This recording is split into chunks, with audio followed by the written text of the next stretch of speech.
Bismillahirrahmanirrahim. Dear viewers and listeners, Assalamu alaikum. I've introduced this segment to address critical questions that may be of interest to Muslims.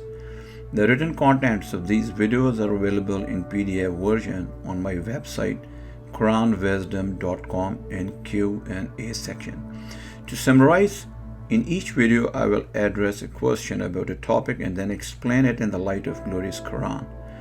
Each video will be short and focused on a specific question only.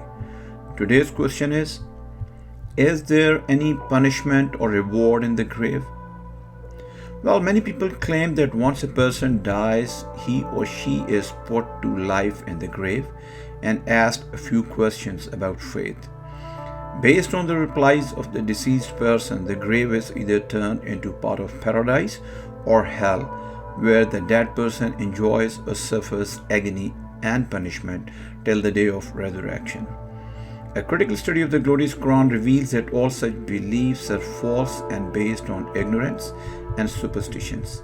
For example, verses 51 and 52 of chapter 36 of glorious Quran read, "The trumpet will be sounded, and lo and behold, they will rush out to their Lord from their graves.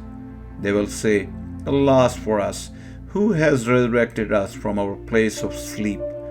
This is what the Lord of mercy promised, and the messengers told the truth." These verses highlight the following facts. 1.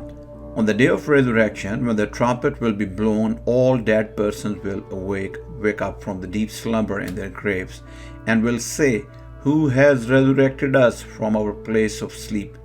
And then they will rush out to their Lord from their graves or wherever on earth the remains of their dead bodies are lying. 2.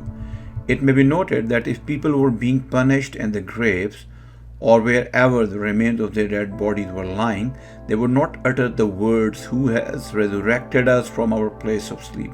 Instead, they would be yelling with joy since they escaped that punishment, at least for some time. 3. Similarly, if some person's grave were part of paradise and they were enjoying life over there, they would not utter the word, "Who has resurrected us from our place of sleep?" Rather, they would utter the words, "Who has interrupted our joys of paradise?" However, all human beings will utter the same words, that "Who has resurrected us from our place of sleep?" This clearly proves that all human beings are in state of deep sleep when they die. This fact is told in chapter 39 verse 42 of glorious Quran that explains how Allah Almighty retains nerves or soul of those human beings who die, and this nerves remains detached from human body till the day of resurrection. Permanent detachment of nerves from human body is described as death in the glorious Quran. Similarly, chapter 10 verse 45 of glorious Quran confirms that on the resurrection day, once nerves is infused into human body, a second phase of life will start. All human beings will recognize their acquaintances.